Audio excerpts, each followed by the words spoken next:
Muling nagsagawa ng kolektibong inisyatiba ang Philippine Nickel Industrial Association o PNIA at mga member company sa buong bansa upang ipakita ng industriya ang diwa ng bayanihan at pakikiisa sa panahon ng krisis. Ang kolektibong inisyatiba na ito ay nagpapakita ng matatag na paniniwala na ang muling pagbangon ng bansa ay hindi lamang sa pamamagitan ng paglago ng ekonomiya, kundi kabilang ang malasakit, pakikiisa at kasigasigan na umagapay sa mga kapwa Pilipino na nangangailangan. Kaugnay dito ay namahagi ang PNIA ng kanilang resources, logistics at manpower upang agarang tumugon sa mga pangangailangan ng naapektuhan ng kalamidad. Namahagi rin ng relief goods, construction materials, medicine at iba pang kinakailangang supply upang matulungan ng mga komunidad na makabangon muli.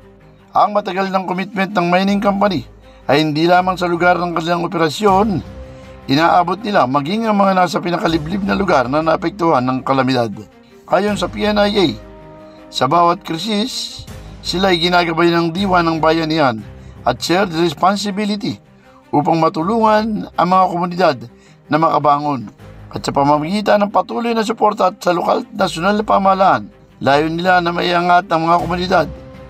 Muling may balik ang pag-asa at mapakita ang mga mining company ay laging kabahagi ng nation building.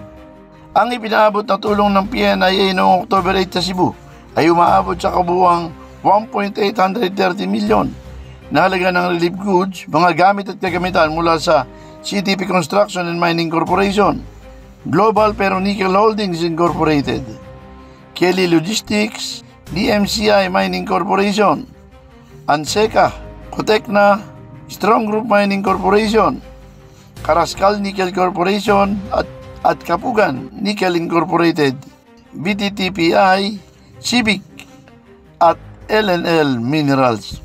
Maabot naman sa 996 apektadong pamilya sa Cebu ang nabiyayaan.